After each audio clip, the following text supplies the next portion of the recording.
Okay, you're right, guys. So Martin and Jeff from the BIPP have just joined us in the bar. How you doing, guys? Thank you for popping in. Great. Fantastic. Thank you. Yeah, thank you. All Good good. stuff. Okay, good stuff. Okay, so you guys have just come off the back of the International Print Awards 2023 event. And that's what prompted us to sort of get you guys on the show because we thought that would be worth talking about. But rather than it just being an awards evening, it was more of an event with you had various workshops and classes on, things going on. Is that right? Yeah, absolutely, Cam. It was a great day. We have four seminars through the day, and then we have the awards in the evening where we present the category winners. So it might be, I don't know, domesticated animals photographer of the year, and that kind of runs up to a final where there's an overall winner with the highest score in print who becomes the BIPP photographer of the year. And it's kindly presented by Jeff, who's our president. So he stands there and does a lot of handshaking and smiling at the camera and handing over our wonderful awards. So it was a great night, and I think the when we took a count the next day, the lettuce in the bar was 6. So you can tell it's a great awards evening if people are still in the bar. Not me, by the way. I was in bed by 2, but yeah, it was a light night. It's been a good night. Yeah. Okay. So we're going to come back onto the awards in a moment. But Jeff, obviously, we know very well, who's a friend of the show and as the photographer's mentor, providing great advice to photographers out there. But as I said, we'll come back to the awards. But I wanted to really just go over what the BIPP is first, what the organization does, how it benefits photographers. What can it offer people that are listening out there that aren't members of either of the BIP or they're not members of any society at all.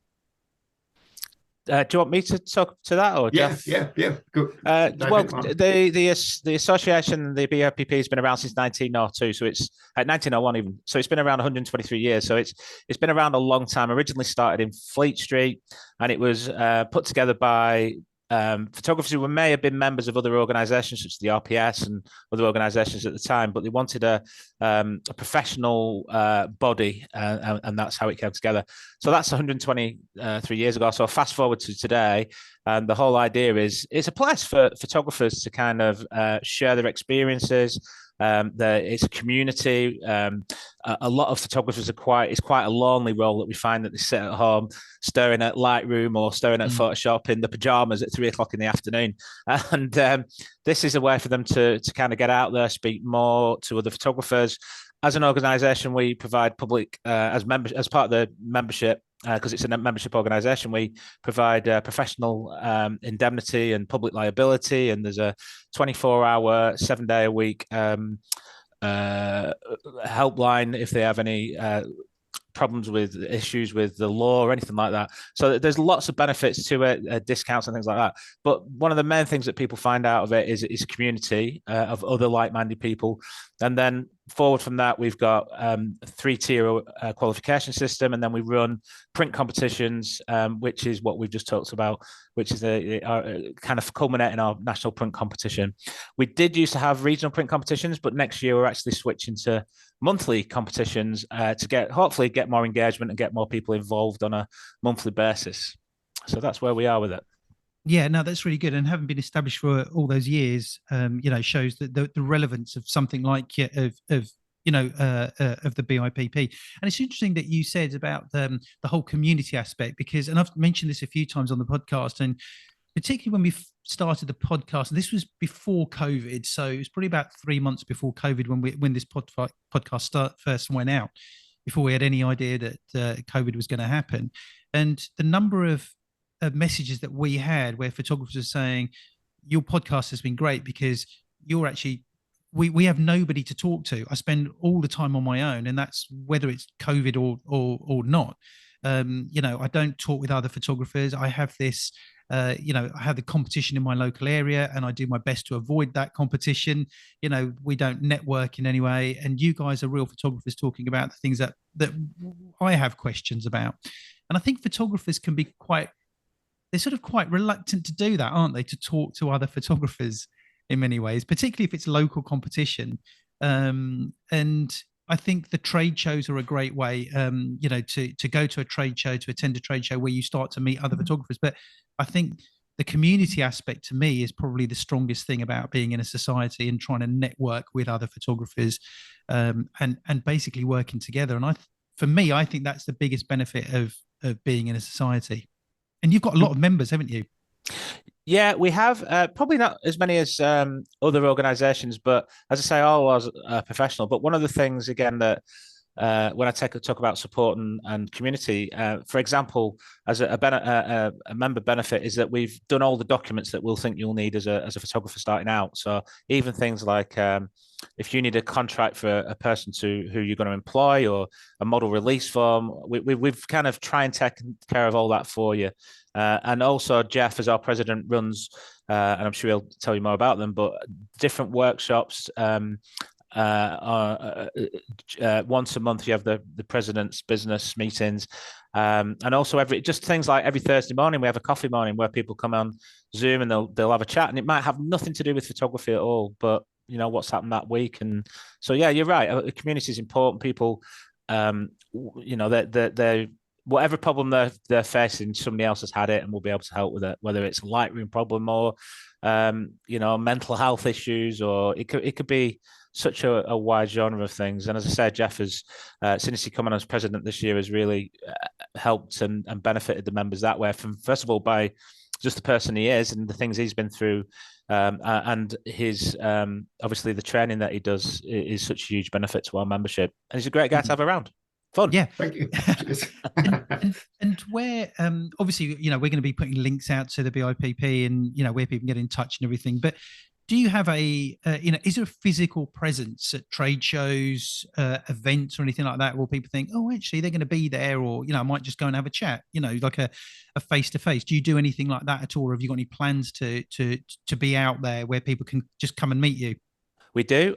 So, for example, last week we were at Canon in London, just outside of Heathrow, where they were doing a day on printing, how to get better prints out your inkjet. And we were there supporting. Two of the speakers there was John Miskelly and Sanjay, who were two fellows with us. So we went there to support them and talk to people about our membership. So we do that. We do TPS, the photography show. Next year, we're also doing Click. Charlie Kaufman's Click group is they're putting on a big event in I think it's just outside of Coventry. So generally, most of the trade shows will have some kind of presence. Whether we'll have a stand there or we'll just be there, maybe myself or some of the members chatting to other people. But yeah, we're out and about and try and we find that's the only way to do it, really, to grow our membership. But although we're a non-for-profit, we still need to kind of take on new members. We have a natural churn, people retiring or leaving, and we've got to also, as a business, as I said, non-for-profit, but we still have to bring people in. And one of the best ways to do that is to be out there shaking hands with people and talking to them, and that's the bit I enjoy about my role anyway, is speaking to anything to do with photography. You can that's all I know anything about, to be honest, Cam. So same here. So the learning aspect is I think is a particular sort of relevance to most people, is what can they learn from being from joining a society, and the workshops that you run. So Jeff, can you tell us a little bit about the type of workshops that are available that people are getting involved with? A lot of it's to do with the problems that people have within running a business, so the marketing, the branding. But for the recent event that we just had last week in Birmingham, it was Martin and Paul's suggestion that we do something a little bit different. And they know that in my own past, I struggled with mental health and had a suicide attempt 8-9 years ago, and they asked if I'd be happy to talk about that and how I overcame that and developed a routine for positivity, wellness, and happiness. So that was a first for me, speaking to people openly about that and doing a PowerPoint and a discussion about it. And it was, and then that ran on to goal setting and habit forming. And I got some amazing feedback from people, and it was surprising how many really talented photographers, way talented than me, people with fellowships and stuff, and very successful people struggle with mental health. And it came over and said, they got a lot from it, me actually sharing that and being open about it, because it's something a lot of people don't like to talk about. Yeah, and I think a lot of that's got to do with something that we mentioned, a few minutes ago, about the community aspect, because I think most photographers, they tend to work on their own as sole traders. Yeah, I remember that when I first got into photography, many years ago, I was really fortunate. I was in a period where there were a lot of jobs available. So I was flitting from one job to another, working for different companies, that type of thing.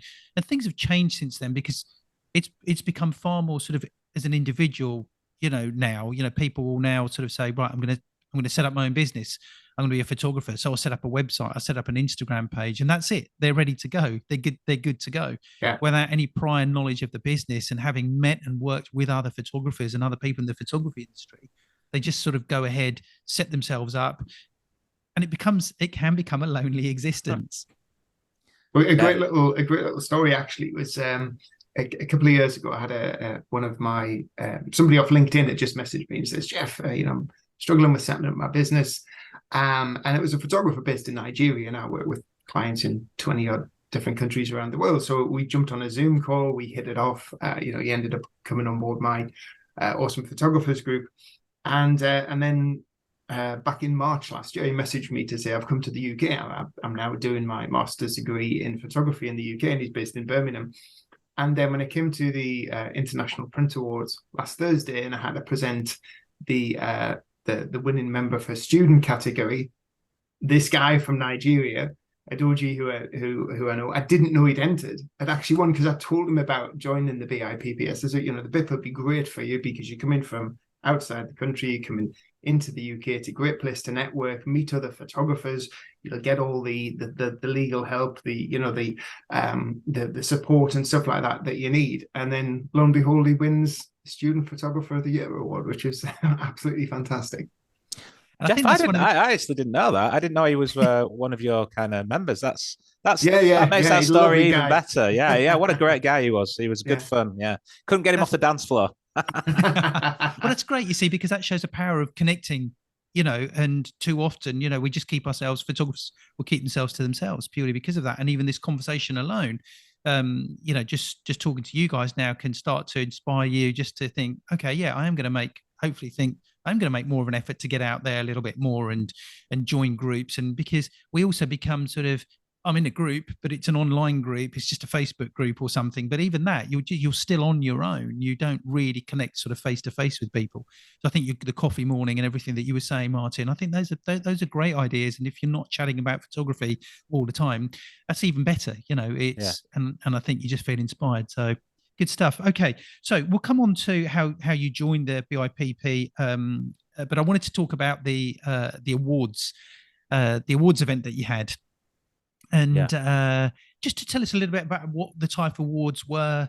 Let's kick off with that. What awards were, So what happens is earlier in the year, we invite our members to send in images. So it kind of starts in January, February when we have the regional image competition. So that's a digital online thing where they send in images.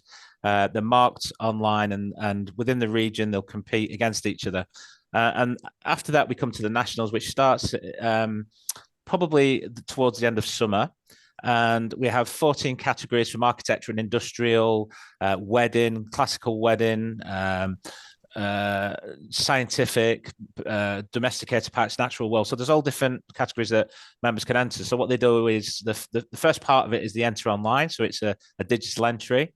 And then it's judged by about 20 different judges. Some of them will judge some of the categories that they're experts in, and they'll score. And if it gets over a 75, and it'll be judged 5 times, the image will be judged by 5 separate judges, and there's 20 judges in the pool. If it scores over 75, it goes through to the print round. So what we do then is we'll let them all know that they're through to the print round, and they'll submit a 20 by 16 mounted print to my office. And then come October time, we get 6 judges plus the chair of judges, which is Mr. Paul Wilkinson. And they're all fellows in a room, and we go by a category. The prints will go up into a D50 light box, and they'll be marked out of 100. And anything above an 80 is a bronze, anything above an 85 is a silver, and 91 is a gold. And they're all scored. And it's a really, really interesting process. And I'd love one day for us to be able to do it live in front of people, or maybe be able to stream it. Because what happens is it's put up, the individual judges walk up to the image, they'll view it onto a D50 light box, they'll sit back down, and they'll put a score into an electronic tablet. And then what happens is Paul will see all the scores as well as a mean score, so an average. And then if one of the judges says that's too high or that's too low, then they'll bring the print back and they'll I'm going to say discuss it, but it does get can get heated in a very Sure. polite and very professional way until we get to a score that everybody agrees with. And there's another bit where if there's a 10-point differential between the lowest score and the highest score, it's an automatic challenge where the person who scored the lowest has to talk about why they scored it that way all the way up. Now, the weird thing is if kind of everybody scores within 10 points of each other, let's say it scores an 83 and 80, 84, then it just flies through. There's no conversations about it. It just goes through. At the end of that process, all the kind of say the top three, if they're within a few marks or points of a mark together, they're brought back out in front of the judges, and then they'll choose the one which they think is the best. And they're looking for all different things. It's impact, it's technical ability, it's lighting, it's the way with the paper that it's printed on, how it's been printed, how it's been mounted. So there's quite a lot of different things that the judges are looking for. Once that process is done, we've got 14 categories. They bring the 14 category winners back in front of them all at the same time, and then they'll take one away until we're left with one, which then is the photographer of the year.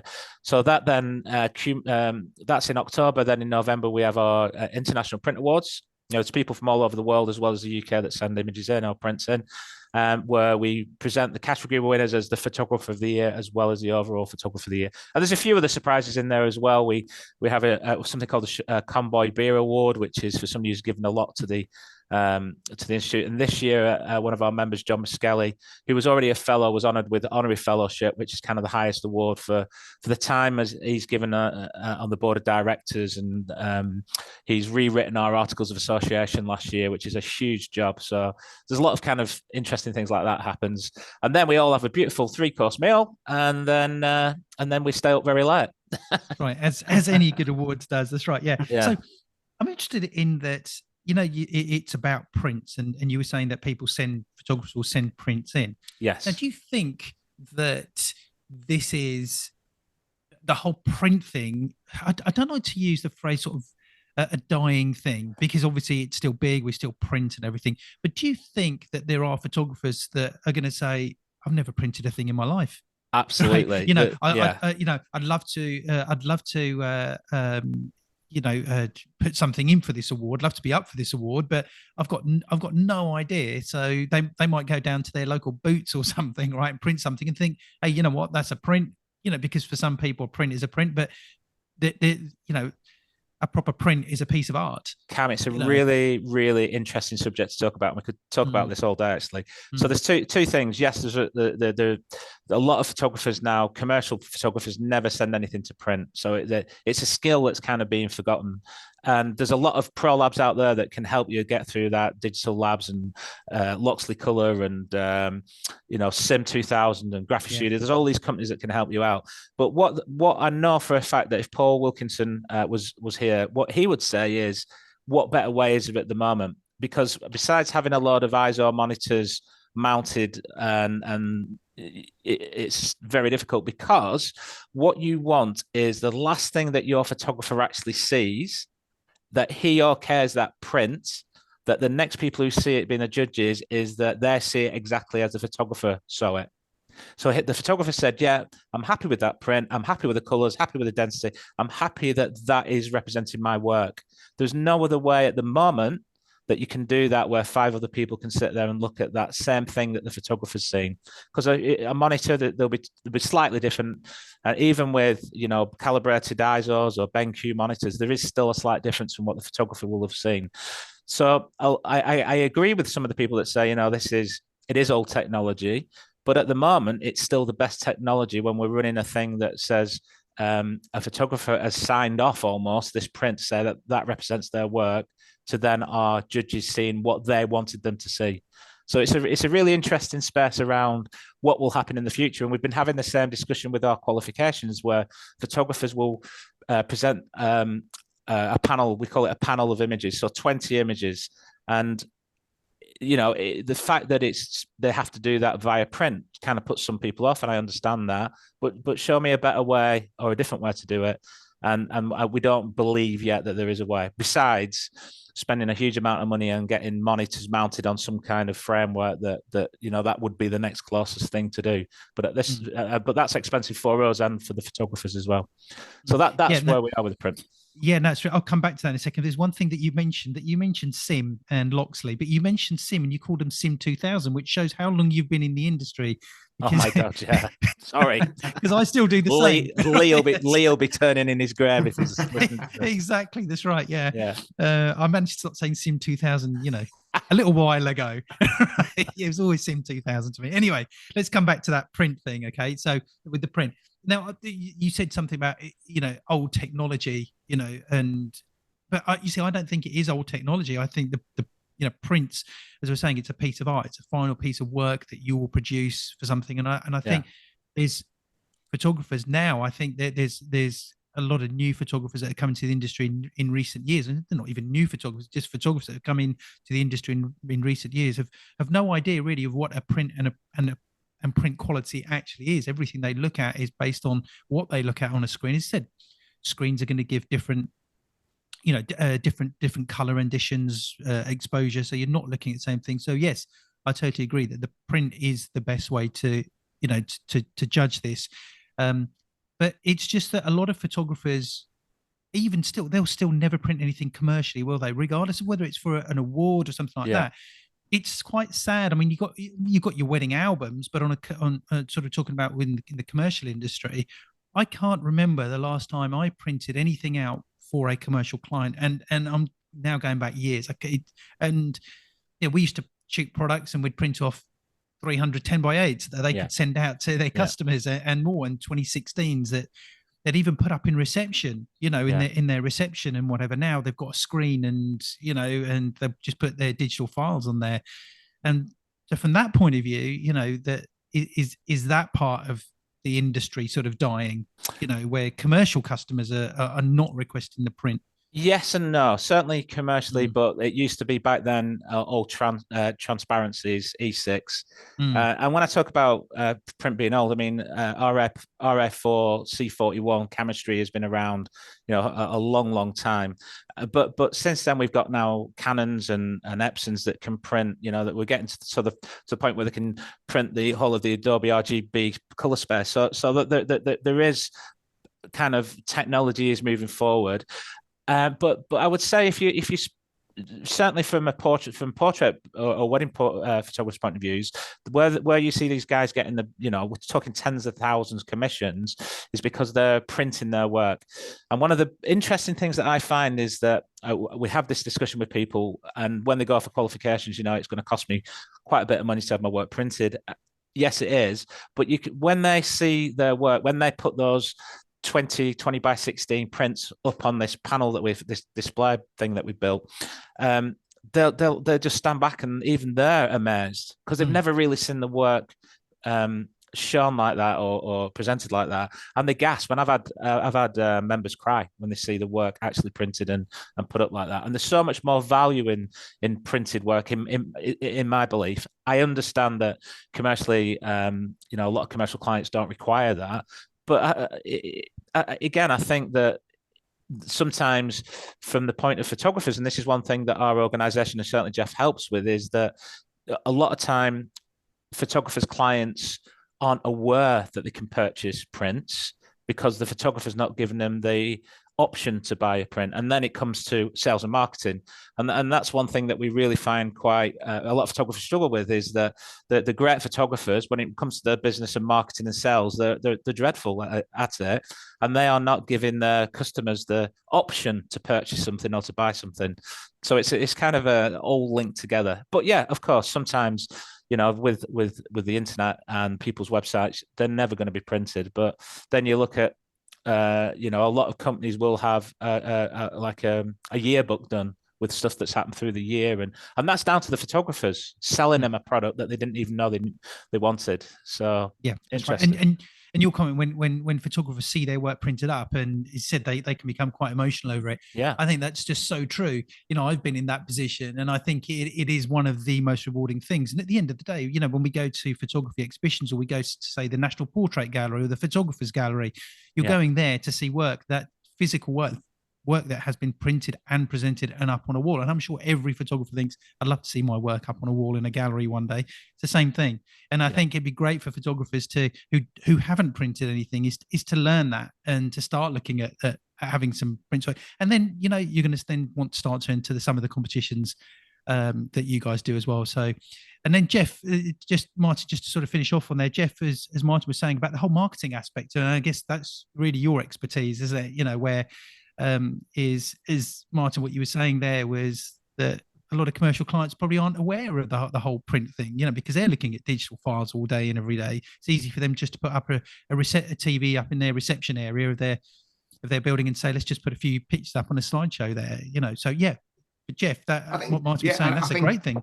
I think print is so valuable, and just to give an example of the event last week, I was handing out all the awards and the presentations, doing shaking people's hands and stuff. So I stood there for each one of those 14 categories, watching the slideshow of all the sort of the people who'd entered, that was going forward for the qualification, and you watch with admiration and inspiration these amazing images, but those images are only there for a second.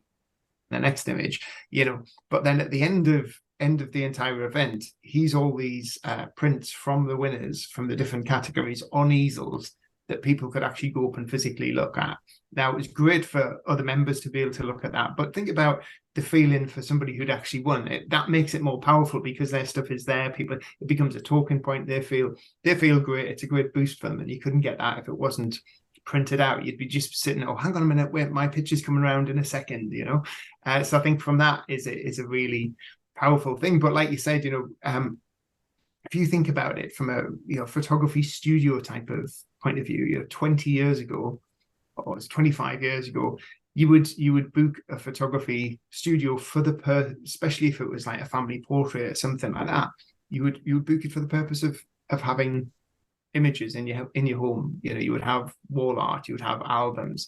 And now that education and that communication seems to have gone a little bit with photographers. So photographers will quite often sell the experience, but they won't try and sell the product. But then commercially and landscape photographers, I joined a new dentist last week, and obviously you go into a dentist. It was a beautiful dentist office, really, really sort of fancy, because you can't get an NHS dentist now, can you? They're all sort of big, fancy private places. But when out a little bit, you get a little bit going to the dentist because it's not a pleasant experience. But what did they have on the walls was beautiful landscapes of Northumberland, because it's proven that sort of stuff alleviates stress and it puts you in a better position. So photographers, even if you're not shooting families, you can think of other ways to sell stuff so that office spaces, meeting rooms can be filled with beautiful landscapes, or can be filled with images of companies' products or staff, and if staff see themselves on walls, it brings people together. So I think there is a huge value of print, both commercially and for family and boudoir and pet photographers as well. Yeah, no, real food for thought there. Actually, it's really interesting. So with the BIPP, how do people join? What is the joining process? It's very simple. You either just join online, or we'd love to talk to you. Just give us a call at the office. Just look us up on the website. And if you look at the website, just bipp.com, it kind of gives you a feel of what you're going to get from the membership as well, because there's many benefits that we've not spoke about today. That's kind of too many to name. And we're very personable. So there's me and Katrina in their office. We're always happy to speak to you. We have a quarterly magazine that goes out to all our members, actually still printed, and it celebrates our members and the work and qualifications, and that we will have the winners of the international print competition in there as well. So there's lots of other things, but yeah, just give us a call at the office, or look us up on bipp.com, or email me, Martin, Martin at bipp.com, and more than happy to speak to you and tell you the all about it and see if it's the right fit for you as a photographer, for sure. Brilliant, good stuff. Well, guys, thank you very much for joining us. We're going to put the links out, so people will be able to see that and just click on the links and go direct to you guys as well. And we hope to get you guys back on the show again. We'll get perhaps some of your members on as guests on the show as well. That would be really good. because I'm sure that you've got such a wide variety of photographers with so many different skills. And real probably experts in within their given field. So I think we're going to be hopefully getting some of your members on, which is going to be great. But thank you again for joining us. That's all right. And I'm going to drop back and go join him with Mark again. Thanks again, guys. See you next time. Thanks again. It's a pleasure. Bye now.